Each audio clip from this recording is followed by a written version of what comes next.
نتوما لاباس عليكم؟ كنتمنى تكونوا بخير وعلى خير. اليوم ان شاء الله غادي نعدلوا الليمون المرقد اللي في شي بعض المناطق كيقولوا الحامض مسير. بقاو معايا تشوفوا الطريقه التحضير. عندنا هنايا الليمون، كنحتاجوا الليمون، الماء دافي اللي هو ديجا مغلي، الرضومه اللي غادي نعملوا فيها الليمون، والملحه. هذا 4 هيدا كنكتفاه. كنعملوه الملحه كنعمروه.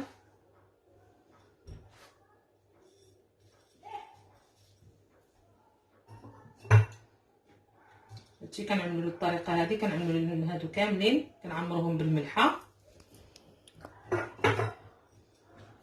كما كتشوفوا. انا ديجا عندي مقطعين معدلين، يعني كنفتحهم وكنعمل فيهم الملحه.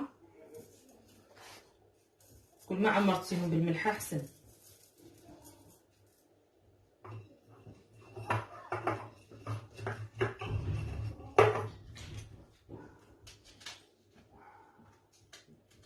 الطريقه هذه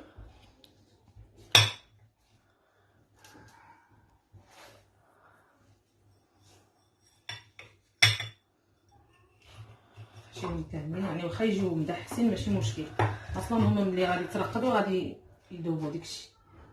دابا غادي نكبوا عليهم الماء دافي.